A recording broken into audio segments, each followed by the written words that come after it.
Have you ever wondered how much money did Glitch and Gooseworx actually make on the amazing digital Circus? As we know, the pilot of the show literally broke the internet after its release back in 2023. The pilot alone skyrocketed the show to be the most popular indie animation show ever, reaching 1 million views in just under 3 hours after its release. It also quickly surpassed the first Murder Drones episode as the most viewed Glitch show within 10 days. And now, a year and 3 months later, it's sitting at 366 million views, which is pretty insane, and that's the pilot episode alone. At this point, episodes 2, 3 and 4 are also out, and they have brought in some impressive numbers. Episode 2 came out 8 months ago and has 141 million views. Episode 3, which was released in October 2024, has 54 million views. And the latest, 4th episode of the show came out in the middle of December, so a month and a half ago, and it already has 60 million views. And we can see that there were only 2 months between the release of episodes 3 and 4, which is quite impressive. It's likely that now, with Glitch having a much bigger team of animators, we will probably get new episodes every 2 to 4 months, if I had to guess. Because Gooseworx was also asked about episode 5 at the beginning of January, and she said that they hadn't even started animating the next episode yet. So we'll probably have to wait another 3 months or so for it to release. But still, that's half the time we had to wait for episode 2 to come out. And it makes sense that Gooseworx and Glitch would want to release new episodes as quickly as possible, even though Gooseworx is very careful about the story and definitely wouldn't rush it. But the hype around the show is still huge, so I'm guessing that they want to ride the wave. Plus, now with the Netflix deal, I'm pretty sure that they have a much tighter schedule for the release dates as well. But as we know, creating an indie animation show requires a lot of money to fund the making of the new episodes. And one part obviously comes from ad revenue, and another from Netflix. But Glitch also has a website where they sell merch, allowing them to make more money from sales. And this enables them to invest back into making the show by hiring more animators and professionals who can work on the episodes, often on more than one episode at a time. But let's just see the actual numbers of how much money the amazing digital Circus could have made for the creators. Let's start with the AdSense revenue, which is how much they get paid for views. Episode 1 now has 366 million views, and they could actually get paid around $10 per 100 views. So if we divide 366 million by 100 and then multiply that by 10, then this means that episode 1 of the show, just for its views, made Glitch and Gooseworx $3.6 million. The second episode has 141 million views, and so that divided by 100 and multiplied by 10 means that the second episode paid them $1.4 million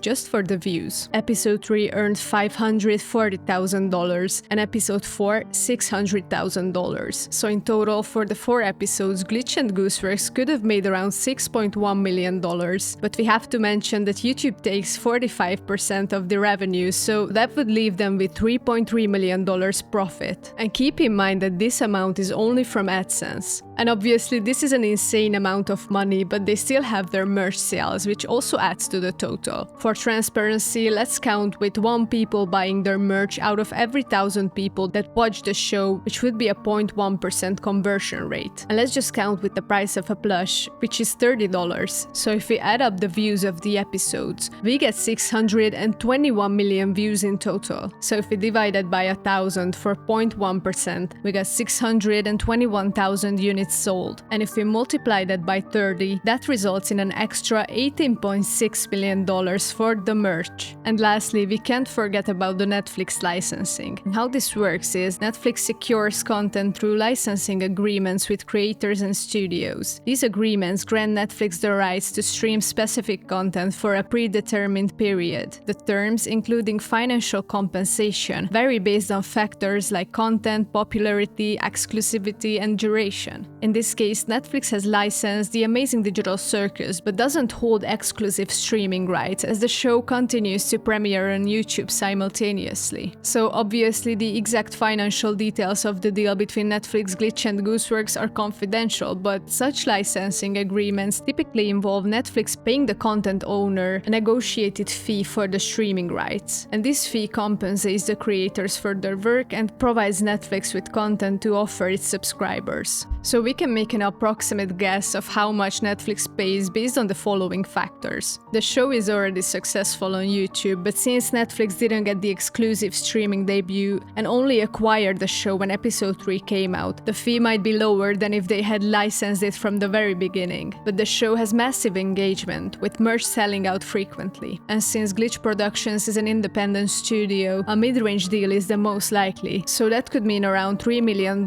for the whole remaining season. And if we add the AdSense, the Netflix deal, and the merch sales, that would leave us with $24.9 million total. And obviously these are not the exact numbers, maybe they earned a bit more or a bit less, but this is a fair estimation of how much money they could have made until this point, with 4 episodes being released and a successful merch store. We can see by the numbers that this animated show really is one in a million. But beyond just financial success, what truly sets the Amazing Digital Circus apart is how it has resonated with its audience. And what's interesting is that Gooseworx seemingly reached her goal, because if you think back to the pilot, she often spoke about how there are many children watching the show, and that they are not the original target audience. Despite the show having bright colors and cute characters, the original target audience is people in their 20s, because the show is so much more than a shallow, colorful world with funny characters in it. And in the recent episodes, like episodes 3 and 4, they really focus on the internal weight of being trapped inside a digital world. And so the show seems to have reached its target audience. And this is good, because at the beginning there were lots of people who dodged watching the show because they didn't think it was worth watching, and because they thought it was a children's brain rot show. And of course the content farm channels did not make it easy for the show to live beyond the accusations, but now it seems like the hype died down just enough so that it reached the right target audience that understand the deeper themes of the show. And hopefully it could stay the same after episode 5 as well, because Gooseworx said that the next episode is going to be the lightest out of all the episodes. But still, we are probably going to see some interesting character development, mostly from Ragatha and Jax, who are going to be at the center of the episode. Gooseworx said that the dynamic between these two characters is also something we'll see more of, and I'm really excited because we've seen some growing tension between Jax and Ragatha in the previous episodes, and I wonder how it will end up. And based on Gooseworx's tweet here and some of her Tumblr answers, we can guess that maybe their relationship will not be that friendly, and maybe they could be the catalysts of some life-changing events in the circus. Because after all, episode 4 ended by showing sides of Jax and Ragatha that we've never seen before. Ragatha and the stupid sauce was a really interesting plotline, and at the very end of the episode we could see that Ragatha was still drunk or high on the sauce. So maybe the effects of the stupid sauce will continue throughout episode 5 as well, which could lead to some interesting situations, and the characters are not really used to Ragatha's honesty. And Jax, after his shift ended, seemed extremely exhausted, and he finally let down his facade. We could see that he looked broken, and I'm thinking that his tough guy persona is soon going to crack for good, and then we'll finally see what's underneath his mask. And the fact that two such opposite characters are going to share the next 2 episodes makes me really excited. But hopefully the next episode will come out soon, maybe in 2 or 3 months from now, which would make sense because it seems like since Glitch works with a bigger animation team, we are getting the episodes way sooner than before, and this way the hype can also last longer. But let me know what you think about the success of the Amazing Digital Circus down in the comments. Thanks for watching, don't forget to subscribe, and I'll see you in the next video.